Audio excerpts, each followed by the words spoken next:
UCR, what's your favorite scary movie?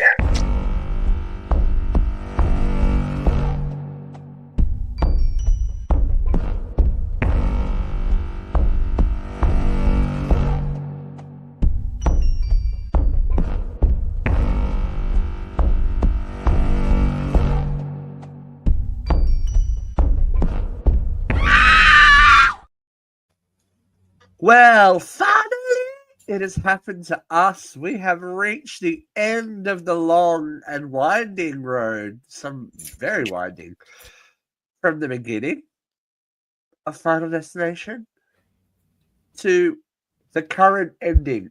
The current ending. It's all very, the snake biting its own tail, very infinity symbol. It's, as we will discuss today, we have made it to the final destination until this weekend when Final Destination Bloodlines will hit cinema screens worldwide.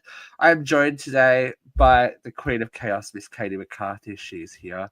And we are going to discuss... we are also featuring an appearance by Lieutenant Ellen Ripley. She'll be in and out. As is expected, she's got to check those xenomorphs. They're coming to Earth, we hear, She's just... So it's very important. She's on duty, okay? She is on duty. Disregard her. She's not going to bug us. She is just doing her job. She's a strong-ass woman, and she is just doing what she got to do. She knows what she's doing. She does. She does. Yeah. As I was just saying, we are going to discuss today Final Destination 5. Maybe. I have questions of that title, but that's okay. That is I have okay. thoughts. That's all right. Like, right off the bat of the beginning. Like I have thoughts right off the bat. It was right. I timed it, by the way. 4 fucking minutes of that opening credit. 4 fucking minutes. And this movie Let's talk about the opening credits. Let's talk about the opening credits because it was so different to any of the others, right? Yes. Like it was like very 1970s James Bond almost. Like weird. I don't know. Well, here's my beef with it. Okay. So it was 4 minutes long. The movie is barely 90 minutes. And you're wasting what? I'm not good at math, so I'm not even going to try to work out that percentage, okay? We're not going to go there. But we spent 4 minutes in a 90-minute movie alone on opening credits, and the opening credits did not even keep my attention. I just kept going, are we fucking done yet? I thought it was cute. They very much tried to replicate the last one, the opening credits of the last one, which we liked so much, and they were like, "Oh, let's do it again." But excuse me. Well, at least that one instead of the actual death, like the instruments or the implements that assisted death, which was interesting. But very much, very much the 3D aspect. I think they were like, let's push this 3D at the start. It's okay, sneeze away, girl. I'm like choking. She's choking on her distaste for this first sequence, this opening sequence. There you go. But it was not the one. So stupid. And I granted the last movie, its opening sequence was interesting. I liked watching that. That was fun to kind of guess with the little horror apprentice which movie it came from, right? But this one, you're just kind of like, this could have been 2 minutes and just wrapped it up. It did go very, very long. But as we discussed last time, the Final Destination, also known as the Final Destination Part 4, was originally intended to be the end of the franchise, but it became the most successful film. Who knew? So straight away, it's time to do another one. And you know what? We'll do this one in 3D as well. So this one I thought was done better 3D-wise. Right. Yeah, we're going to talk about that. I remember seeing this in 3D. I definitely saw this in 3D. And this whole beginning sequence was the 3D. Was, I think, the main 3D. It was all coming out at you. It was all very interesting. Yeah. It was all that kind of thing. They didn't force it into the movie as much. There were parts where I watched a 2D version last night as the recap, and it was nowhere near as jarring as that last movie because it Yeah. actually looked like they spent money on it. So yeah, it looks like they actually spent some money on this one, which is, interesting to say the least. They definitely learned from the mistakes of last time. Right, yeah. So we didn't do our preamble, but if you have not seen Final Destination 5, pause and then rejoin us as we kick off into this intended last installment where a group of in the recap it says young people, but a group of people are saved from a bridge collapse by a premonition, only to learn that death cannot be escaped. Mm-hmm. Pretty standard stuff. Now, I thought it was good that we got away from teenagers and college for this one. It was important. I think it's important that they start to, especially with this, not supposed to exist in its entirety, that it was a different collection of people. The workplace is relatable. Mm-hmm. Although I do think some of them were college students because the one was an intern. Yeah, one's an intern. The caliber of actor has definitely stepped up a lot. Courtney B. Vance. Hey. There are some like questionable moments in here, but yeah, there is a big step up in the performance level. But I've got to say, when there's a male protagonist, a male final girl in this case, they are always such a little bitch. Yep. Oh, except for Devon Sauer. Like, Devon Sauer's character, took control of the situation. Everyone else, I wanted to smack Sam and his love for this girl who doesn't even really care for him that much. Oh, well, we have to talk about Molly because Molly has a weird moment on the bridge, and I want to know if anyone else picked it up. But yeah, I was like, stop being such a whiny little bitch, Mm-hmm. I have some thoughts about their relationship, but I'll say it. I'll save it until the end. Definitely. So they obviously there wasn't a lot of fucking around with this one either. We got into story straight away. It wasn't gore for gore's sake. Now, because one of the cast actually had a bit to say about the last movie. If I can find the quote, I'll read it to you. But it was very interesting to note that even the cast were a bit like, oh, okay, like this last time probably wasn't the greatest. I'm like, oh, okay, that's very, very, very interesting. So the guy that played Nathan, okay, he is the one that's dating the gymnast. Yes, I believe. Okay, so he's the boss, kind of. Tom Cruise. I'm sorry, he's like the TV version of Tom Cruise. I was like, okay, I can see that. Yeah, you can see it. He said, get on board with that. Said, this is his quote. I think what they're doing is going to do is really, really well. I think what they're going to do really, really well this time is they're going back to the story, the plot, and a lot of stuff is really going to matter. I think the last film was just death. It was death, which is fine because that's what the people go to see. But this time we're going to give them a little bit of everything. Good story, great director. It's going to be good, which I agree with because last time nothing really mattered as we decided at the end of the film. The film itself didn't really matter. It was just an excuse to see people die in interesting ways, or sometimes interesting ways. So this smelt a lot like the first one to me, but continue. Sorry. It's okay. Better, not great in my opinion. Like I said, they spent 4 minutes of this 90-minute movie on credits. So they're eating up time that they could get a little more in depth. It's a big step up from 4. I will give you that. Ellen, can you give me a minute? Thank you. Thank you. But I still feel like this was just it felt very rushed. The pacing was not great in my opinion. Yeah, there are bits that drag a little bit. This is like, okay. However, that ending. We'll talk about the ending, but let's talk about the beginning because I don't think I've seen this movie since it was released. Same. To be 100% honest with you, I think Absolute it's same. still recent enough that I hadn't gone back. Like I'd watched some of the other ones a few times because they were so distant in the past, but I forgot how effective the bridge collapse was as something different, and it was very reminiscent of the first movie. I liked that opening. I liked the introduction to the premonitions. I liked that. I thought that was very effective. I thought the 3D was tasteful. It's very Alex. Yes. I thought the 3D was tasteful in this one. What else?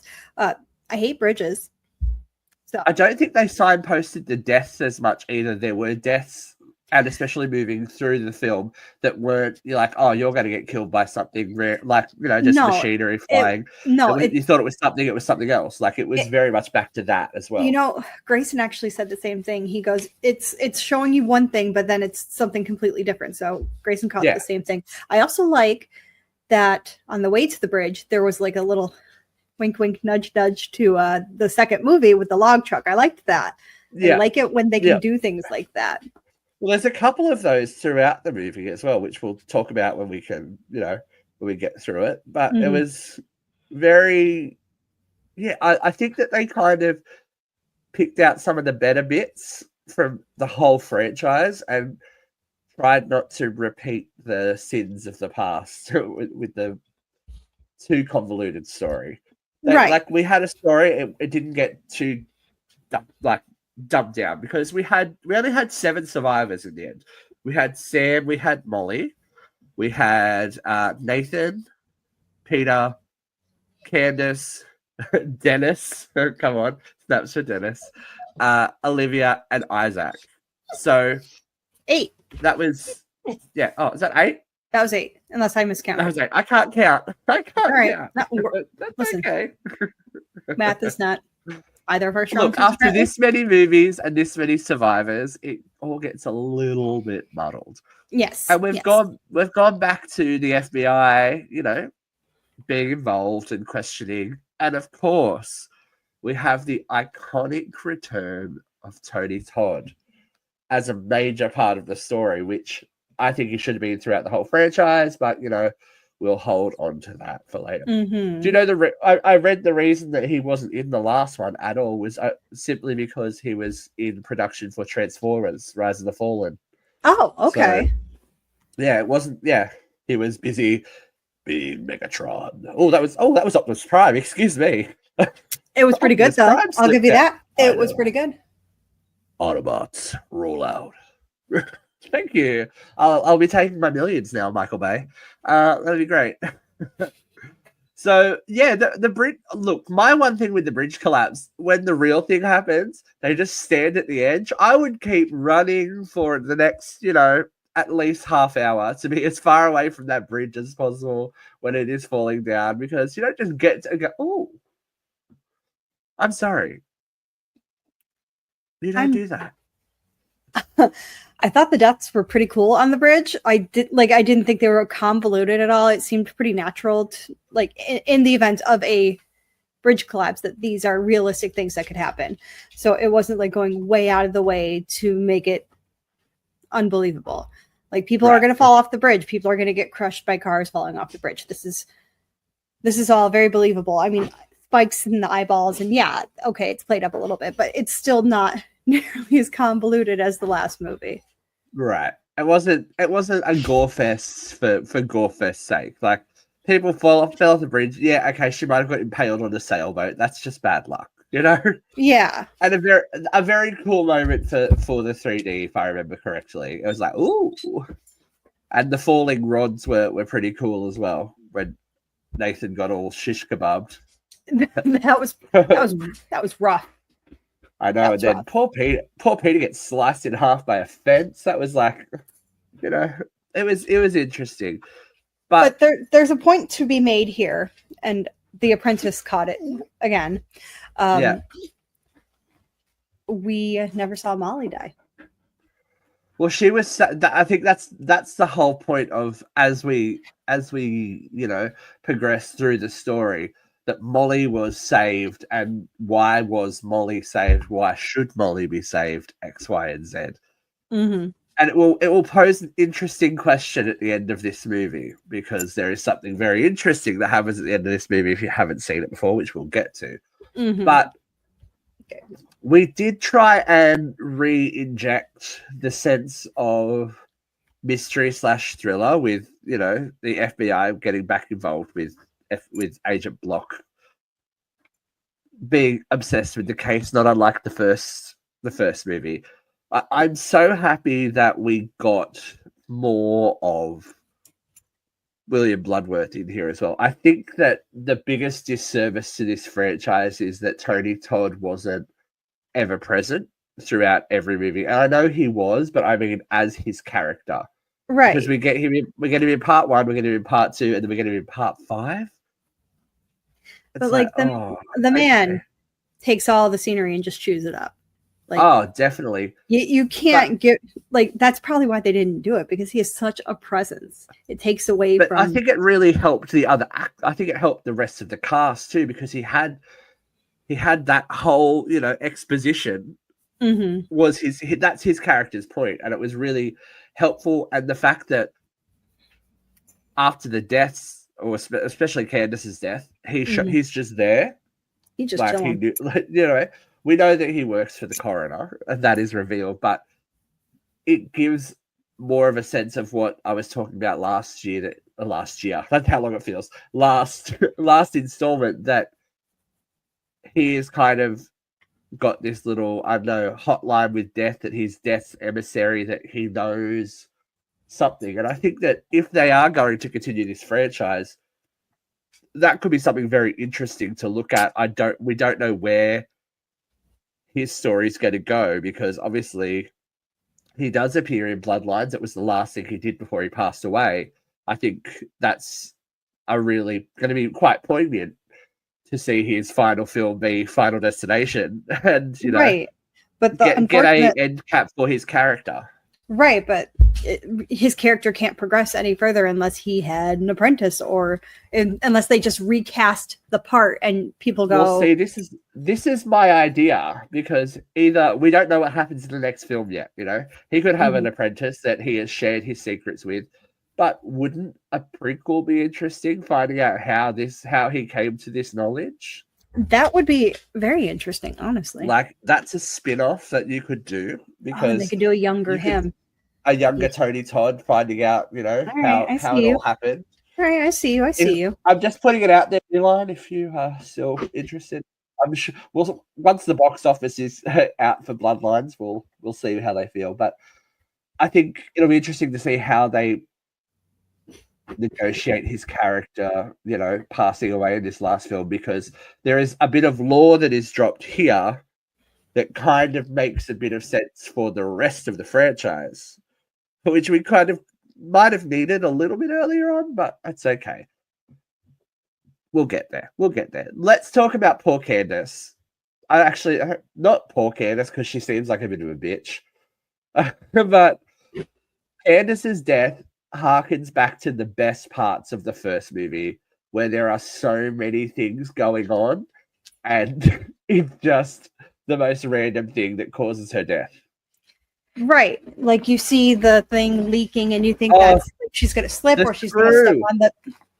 Why do they do the feet thing? Why do they do the feet thing all the time? I was like, they know that, you know, stepping on things, or things in the eye, or fingernails, there's just certain things that are non-negotiable body horror moments, and stepping on things. I thought she was going to step on the screw and then get electrocuted. Fall off. Yeah, yep. And get electrocuted. That's what I thought. But then I started thinking about, like, no, she has a really gnarly death, so that's not it. Yeah. I just did not remember how gnarly, because the body is not supposed to bend that way. I love it. Like, it's like, yeah, every little thing contributes to her death, but not directly, because at the end of the day, if that series, as the agent says later on, I could have staged this a million times and I never would have gotten this outcome. Mm-hmm. It's just a freak. Death being smart. It's not just car wheel, engine. Mm-hmm. It's like there is some agency behind death, and it's like, oh, I'm gonna get you, but not the way you think. But the thing that was killing me was them going, "Don't touch her, Candace. Are you there?" Like, are you Don't- fucking kidding me? And she's like folded in half with her femur sticking out and blood coming from her mouth. Don't touch her. Call the Yeah. paramedics. It's like, I don't think they can do much. Candace, like, I don't think, Candace ain't home. but She pretty ain't answered. gnarly effect, and It was that's good. obviously a practical effect. Like, And we pretty all know how, gnarly. we all know how I feel about practical effects. Just, Pretty gnarly. I think they're much Yeah. better than the CGI deaths. I was happy with Candace's death. I thought that Mhm. was kind of cool. She was very disposable. Let's put it that way. There was no point that I thought Candace was going to be the main character. No, But she was a Molly, throwaway. all right. Molly's blonde, right? Mm-hmm. And did you notice at one point when she was running on the bridge, she was a brunette? I don't know that for like probably 2 seconds she was running, and I don't know if they did reshoots. Oh, I'll have to go back and look if you at that. go back and watch the Good bridge catch. sequence, her hair is darker. I was like, wait, what? And then she's like blonde. It's like, Of course, that could be her stunt double. No, it looked like her because you could see her face. Oh, So, okay. but I think it might have been a reshoot, maybe, or they just didn't think about it. But that's Ripley all right. says that's lazy editing. Lazy editing, but 3D. We had bigger fish to fry. It was okay. Mm-hmm. Bigger fish to fry. Let's discuss Isaac, who everyone was Isaac. rooting to die. Everyone was rooting for him to go because and that dude is a douche, and I'm usually not the biggest proponent of random comedy in horror, but this works because he was such a douchebag. They are very heavy on the misogyny and racial humor, inappropriate racial humor in this franchise. I was like, oh, okay, radio, we're going here. Yeah, that was. I was like, it's a little bit problematic in the modern day, but we aren't in the modern day, right? And we were. Grayson and I were watching the whole scene, and he goes, would they actually do that? And I said, I've been to a chiropractor that's done that before. So yeah, that's like a real method. She's just being aggressive because he's an asshole. Yeah. But it was funny to watch him be, folded like a pretzel. And stuck with all those needles. And again, his death. I kind of thought he was going to be folded up too. Like, we're going to have a folded death. Yeah, I thought the table was going to fold again or something. Yep, that's what I thought too. When he falls off the table, oh god. Oh, and into his acupuncture needles. That's awful. I'm just like, oh, that had to pierce something important. Like, yeah, he should have. He had no business pulling them out himself. None. And this is like where it was kind of edging into that kind of Saw territory. We're getting like all these body horror moments, like just zooming right in on him, really pulling it out. Yeah, that femur, Candace's femur snapping her wobbling leg. I'm like, not that there wasn't these moments in the other movies, but we kind of linger on them a bit more. Right. In this one, it's like a bit post Saw, I guess, where we're like, hey, remember when we used to do lots of gore torture porn? This is kind of their little sprinkling in this one. Yeah, and I don't mind lingering on a death a little bit, but I can't get into the gore porn. I can't. Exploitation is just not my thing. I can't. Like, I can take a really gory death as long as that's not the main thing going on in the movie. And there's justification for it. It's not like right. Like the Hatchet franchise, all those deaths are incredibly gruesome, but it's not the whole thing. Like, there's a story behind it. There's a reason that's happening. Like, versus Hostel, where the whole point is to torture them. And I just can't. I cannot. Yeah. But Buddha takes care of Isaac, I feel like that was very we love justified. exploding heads. We love exploding heads in this We do. franchise, don't we? We do.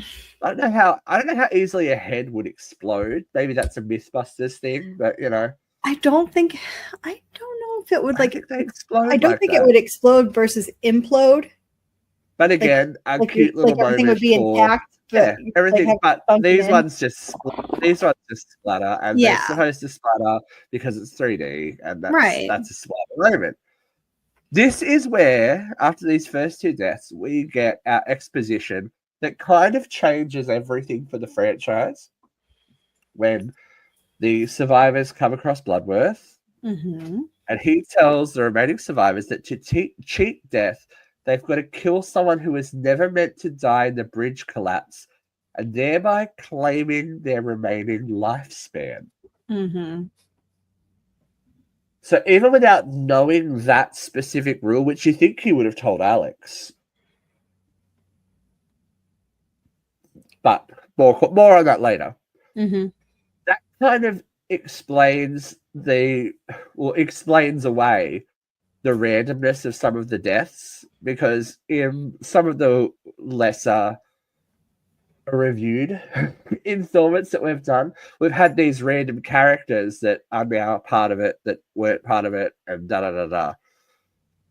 So that kind of, I guess, explains it. Maybe, kind of, because we had people die out of sync, and then that diverts Death's plan, so then it includes somebody else to get to the end game. But then I have a Maybe. question. Yeah. Because Roy comes into play, right? Yes, Random Roy, as we call him. Random Roy from now on. Right. So Roy was random. Oh, wait. I explained it myself. Yep. I was going to say, we get to it at the end. They literally wrap that up in a nice little bow. Never mind. They do. And that it kind of explains all those post-movie moments, the little tack-ons that happen. So in the end, death always wins, pretty much. Yes. Except for part 2, which is still weird. Anyway. They died, but the scene got cut, which is bad for continuity, but whatever. Yeah, which makes the whole franchise not really make sense. But that's Correct. okay. But that's not our issue, I guess. No. So the only one person not present for this is Olivia, who is a hottie. Megan Fox. TV's Megan Fox. Yes. We've got a few TV actors on this side.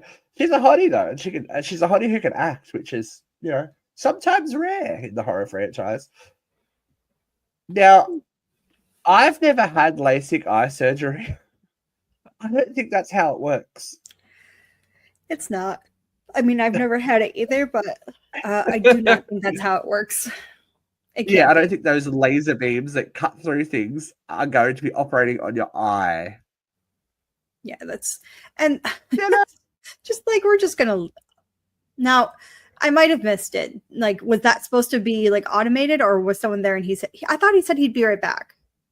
So everything happens. She starts to freak out, and she accidentally knocks the laser, and the handle falls. So she accidentally does it to herself, which is kind of funny, I guess. But it very much reminded me of part 2, like that whole. Oh, the dentist office. Like where your autonomy is taken away, so you're kind of trapped in the situation. That was, it kind of harkened back to part 2. I was like, yeah, okay, that was a cool way of doing that. Yeah. Her poor face, though, And again, you thought, oh my god, her laser's gonna like burn her, like she's gonna be Terry and Terry or whoever they were. In the tanning beds. I know that's The Simpsons. Leave me alone. Yeah. But out the window she goes. And the irony that the one good eyeball pops out of her head, rolls onto the road, and gets squished. Ooh. It's like death will fuck you up no matter what you think, no matter what you try.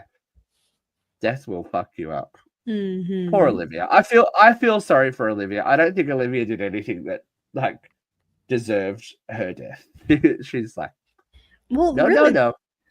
I'd say really the only one who, well, the only two who probably deserved it would be Roy and Isaac, but that's neither here nor there.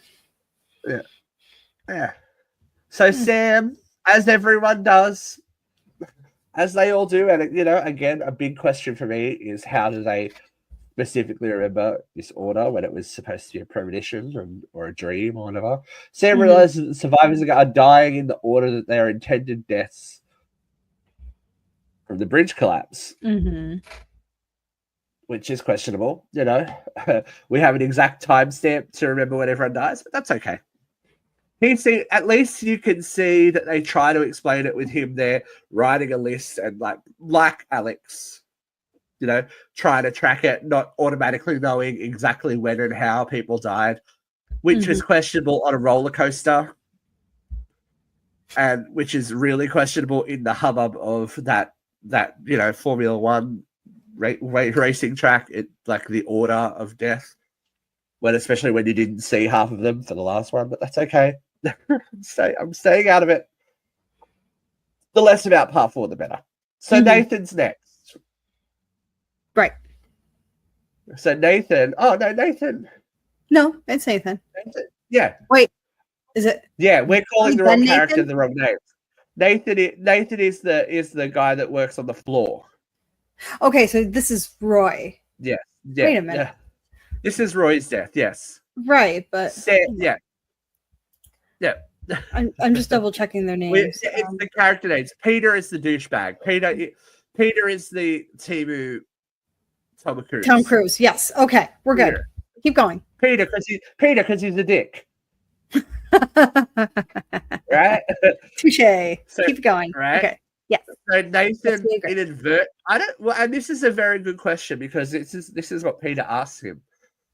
Nathan tries to save Roy, but inadvertently puts him in his place, which means death now skips Nathan because he's claimed. It's like playing a really weird game of some computer game where you suck the lives out of people and you get their remaining lives.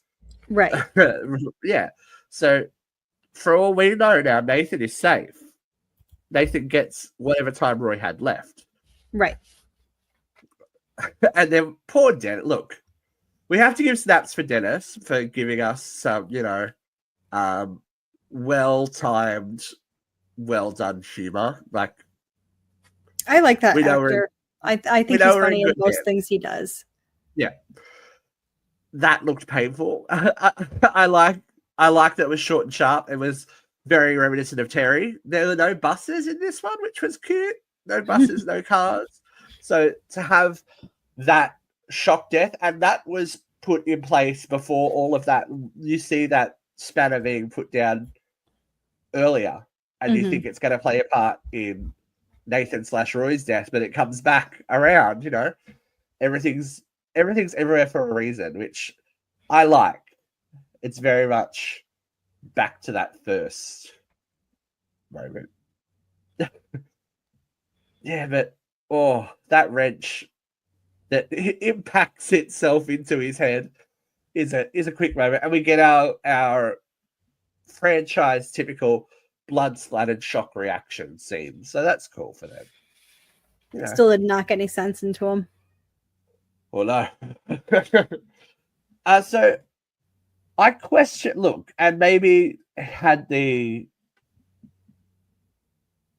first segment, the title segment, not be 4 minutes, we might have got more about Peter and Candace's relationship. I get that she was an intern and they shouldn't have been having a relationship, but maybe we should have said a little bit more about that if he was that obsessed and upset with Candace's death, because for that to be the, driving force behind everything now, right? Seems very, it seems a little bit off kilter, but we'll give it its conceit. It's not the worst thing that's happened in this franchise. Right. We have to assume that they were together a long time, that they're very involved, because we don't know any of that. For all we know, he's just obsessed and they've been dating a month.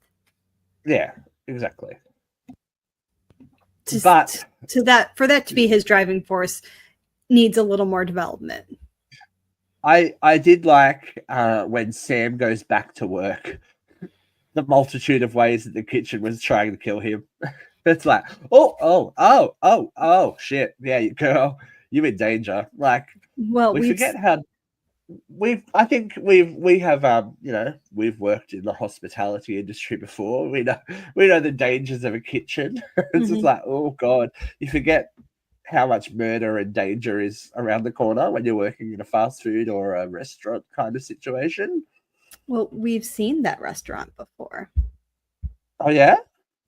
So Le Cafe Miro 81. Yeah. And I'm sure I'm 801 081 because backwards it's 180.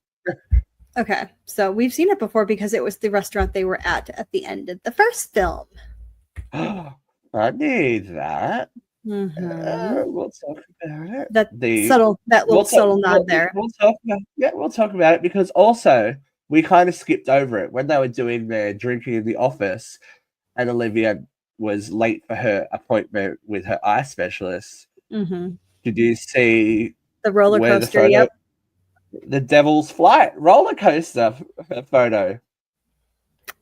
From part it's all 3. happening, so Penny Lane. They're dribbling it in. Very interesting. So the major conceit is that Sam is an amazing chef that's stuck in a dead-end job, and he's been offered this apprenticeship to France, which cool. You like if you are going in to see this movie, like awesome, cool. That's what happens, French cooking. You're in a French restaurant. That's pretty standard. You don't question that until the end. But anyway, Sam is cooking. Sam's still trying. I feel like Molly's into him now. But I don't know why. They decide that they're going to France. I think it's survivor's guilt. Honestly, I think. Yeah, she's guilt fucking him. Yeah, basically, it's trauma bonding. It's survivor's guilt, and I think eventually, with some therapy, she'd probably be like, I don't really need to stay with you. But hey, a free trip to France. A free trip to France. They're having a romantic dinner when a bedraggled Peter joins them. And we get the sinister realization that he met a few people on the way to the restaurant to take his place, but he couldn't do it because they didn't deserve to die. Who decides who lives and who dies? Because this is the big sticking point for him is why did Molly survive? Why was she even in the premonition? Why was she worthy of saving? There has to be a reason.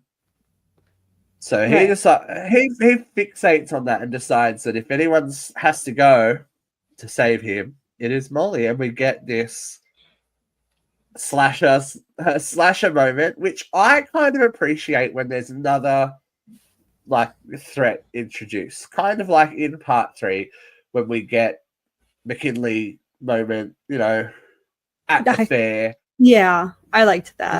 This is probably why I thought he had a gun then, because Peter had a gun here.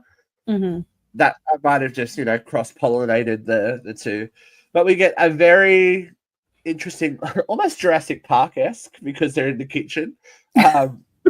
Chase and fight scene, clever girl. I felt very clever girl. It was nice seeing some human stunt work, There were stunt people involved, there were punches, there were throws, it was all that kind of thing. In a movie franchise that relies on special effects and randomness, it was nice to see a little bit of physicality in it. Yeah, I just like, nice little break, Peter had some good lines. He was a very good villain when it came down to it. Yeah. Very good. I feel like the split came very quickly though. He's like, everything's okay. No, you're dead now. Yes. It's like, okay. I think that office drinking just kind of snapped him into like his villain mode. What were you drinking? I have no idea. Drinking? Whatever turned him must have been in that bottle. Well, we know what turned him eventually was that meat spit. It nearly went through Sam's eye, but it definitely ran Nathan through, Peter through. Sorry, and that was a very unexpected moment in the 3D as well. I remember going, "Oh crap! There we go." So a happy twosome, survive. I feel like once this gets running, the only bits that really slow it down is the FBI. You and think? I said that about the first part as well. Like I feel like they are solidly in there for what's his face? Dennis to just call and be like, "You told me to call you if something was weird." I feel like that's their sole purpose of being there. Yeah. Give Dennis a comedy moment, but I feel like the place it slows down is, yes, like Detective Block or Agent Block trying to make sense of it, and also the forced romantic storyline. Like, that's what slows this down, because otherwise, like, if we're going death without those scenes, it punches along really quickly, and you're like, oh, okay, cool, because we're already at the end. We're already at the end. 2 weeks later, Sam and Molly board a flight to Paris. Now, ladies and gentlemen, I don't know about you. Didn't see it coming. If you can flash back to first seeing this movie, this part sat me on my ass a little bit, because I didn't notice, throughout the whole film, the age of the cell phones that they were using, the cars that they were driving, the fact that the bus had those little monitors on it, all of that stuff. I didn't notice that we were definitely in a time period that wasn't 2011. Right. We were on May 13th, 2000. I also didn't notice when we went to the rainy shot of the runway, that plane had a big Volée written on the side of it. And it wasn't until they sat down and I went, oh, Volée. I'm like, oh, and then as soon as I went, oh, we had the flick to the fight scene on board Volée flight 180. I remember first seeing this, and I remember going, holy shit, what a twist. Like, I enjoyed it. This is what kind of pulled it together for me. Like, all right, I'm into this. And what a good way of using an original source material. It didn't look like it wasn't in the same set. It didn't look like it was like tagged in later. Like, so, how sometimes when we do like flashbacks in Friday the 13th or something, that looks a bit out of whack. Right. This was very. This looked like they were recorded on the same day. It looked like it was filmed together, and it was well done enough that I would believe that from what it was. Agreed. I very much enjoyed the reveal, and then. Just we see they're settling in. We see the survivors of Flight 180 removed, and we already know what's about to happen. We are aware that these people. So that brings me to the question: what happened then that made Molly's life expendable? She was always destined to be a 180, I think, is what they're trying to tell us. I think that's what the whole goal is, too, that she was destined to be on that flight. She was the factor that made everyone a 180 die then. Yes. Interesting, right? Like, when you put that into...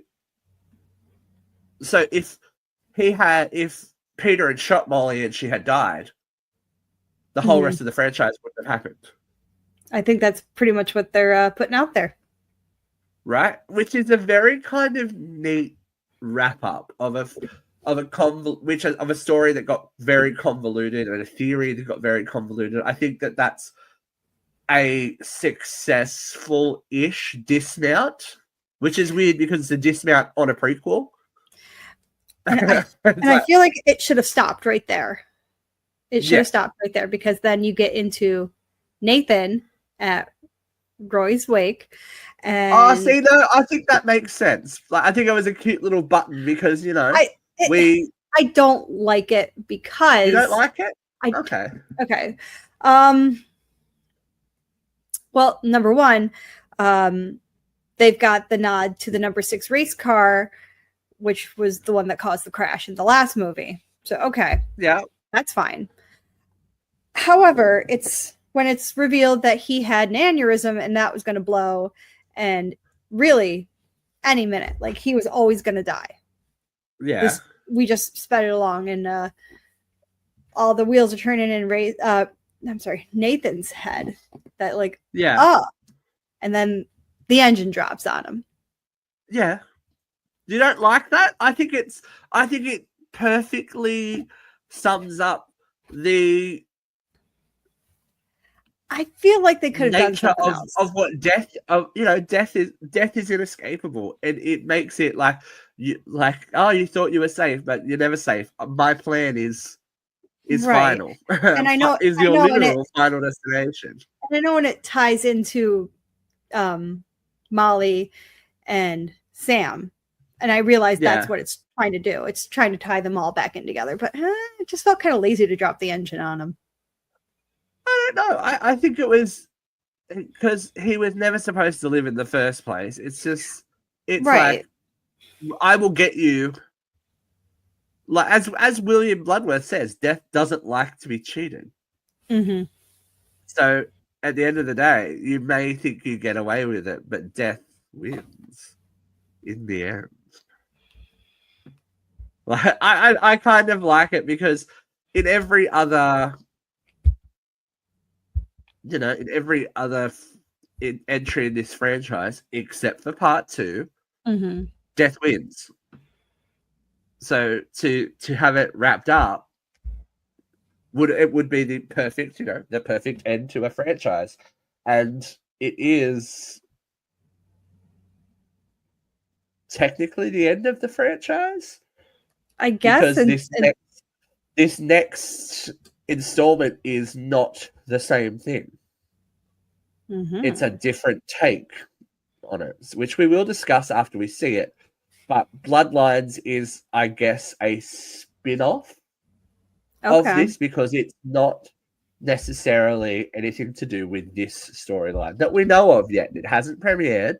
So this is an Final Destination Bloodlines is an intergenerational thing where a grandmother surviving at a tragic event cursed her entire family bloodline. They were not supposed to exist, so death comes back for them. I saw the trailer, the final trailer in cinemas. I've got to say, they look like they've spent some money on it, and it looks okay. I'm marketing cautiously is optimistic. Top notch. Marketing is all Top over notch. it. I love.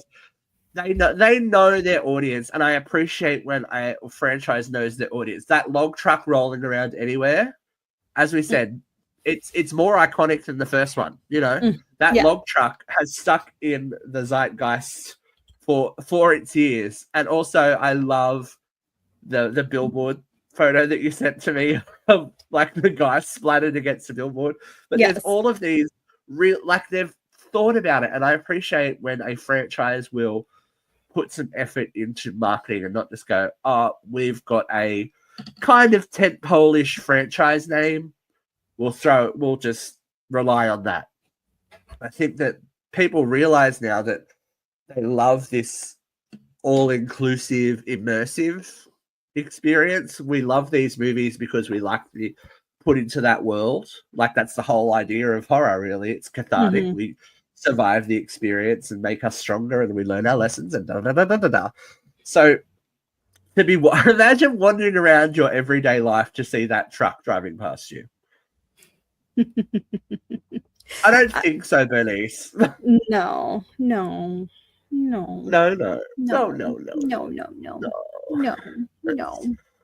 I move. Well, anytime I see a log truck, I'm gone. Like I will fall back as far as possible, or I'll try to get ahead of it. Like I'm trying to keep my distance from it. We have had this conversation like 4 times in this franchise review, and it's still relevant. It works. It's worked. It's stuck with us. Like in this horror language, it's stuck with us. It's still relevant. People still, and the good thing about, I guess, all of these reboot, recall things is that audiences that have never seen these movies now are rediscovering these movies. Mm-hmm. And it's giving, for better or worse, we are revisiting these franchises that have been dormant. I mean, let's be honest, I think we're really looking at, as much as questionable as the outcome was, that Halloween reboot requel kind of really kicked it off, and Scream put a capital letter on it that, you know, this is something that is achievable with an intellectual property that is of the past. It can be updated successfully, and we're seeing it now. We're getting I Know It Did Last Summer. But was Halloween?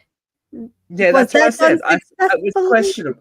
That's what well, look, it brought it did a three sequel run that, you know, it wasn't just a random movie that didn't work. It shows that there is commercial success behind it. We are getting, you know, this Final Destination one. We're getting Urban Legends. There are all of these things that are of the past that are coming back, which is, for the elder millennials that we are, puts us in our happy spot and goes, things we remember. But, you know, there's original horror coming out, and it's good. And it is, we should some of it. Look, I'm going to say it. Let's talk about it. Brilliant source material that may lead to questionable film adaptations, but maybe more on that later. Question mark. We'll talk about it. But we're lingering off the road. Katie, how many heavy Buddhas do you give Final Destination 5? 3.5 heavy Buddhas out of 5. Yeah. I think it got right into it, which I like. I like it when a movie doesn't like fuck around. I like when let's just get to the action. Let's get there. However, as with most movies that I give a fair rating to and not a great one to, it's because I don't know these characters. Do I give a shit about them? I tend to like movies more when I am really invested in it. And I don't know anything about these characters except Molly didn't see this working out, and now she does. Candace and Tom Cruise there were fucking around, but we don't know how long they were. And the deaths were cool. The 3D was definitely a lot neater this time around. I really love the ending. I love that. I love that twist. That was great. I just wish they didn't rush through it as much as they did. And I could have really done without that 4-minute credit intro. Really could have. But my question is, did you enjoy the end? Yes. The greatest hits deaths. Yes, I did. That was cool, right? Yes, I did. That was a very nice moment. Yes, I did. I also do have to ask you for a franchise rating. What order? Crap. Okay. Do you want me to go? I'll give mine first, and then you can agree or disagree. I'm gonna give the film. I'm gonna give it 4. 4 Buddha. 4 Buddhai. If Buddhai. Okay. Buddhai. I feel like there was a huge step up in every way from the last movie, and for the last movie to be the most successful, like as I said, that last one felt like a direct-to-video crappy third or fourth sequel, which it was. But this one felt like a cinematic movie. The actors were good. Sam gave me the shits. It's like, I wish you would have a few more cojones and take control of the situation. But the CGI was better. There were practical effects. The fact that we had William Bloodworth back in the mix in an important way, and the ending twist kind of gave it it would have been a 3, but I think that end twist and making it all intersect and kind of make sense, but also make you question the rest of the franchise gave it that point up. Now, for my franchise ranking, I had to really think about this because, as I said, I did have a big nostalgia in my heart for part 2 until we rewatched it. So this is my ranking. Controversial. Okay, here we go. 1, okay. 3, okay, 5, okay, 2, 4. Okay, so similar. 1, 3, 2, 5, 4. I really like 2. I really can't liked believe it. you've given Mary Elizabeth Winstead such a high. It wasn't her. caliber. It wasn't for her. It was It was the for- roller coaster. It was for McKinley. It was for him. It was for McKinley. Okay, It was for that. McKinley. It was for poor Erin. Poor Erin and her facial piercings. We made it. We made it all the way through. Until next week. Now we're going to try with all our might to get to this movie and see if we can see it. We can release for you and give you our hot takes on the hottest new installment, which is Final Destination's Bloodlines. See if it lives up to the trailer hype. To see what new, what's old, what the crossover is. It'll be I'm very interested in this. I've got some investment after going through this journey. So, what do you think, Katie? Are you anticipating it, or are you just like, oh, we got to do it now? Well, I'm anticipating it mostly because it's Tony Todd's last film, so I really want to see it. I want to see what he did. Yeah, and so you know what? We will risk the cinema. Hopefully, it's not a part 4 kind of moment for us. We will make it. We will make it out. But until next week, next time, in the immortal words of William Bloodworth, aka Tony Todd, you all just be careful now.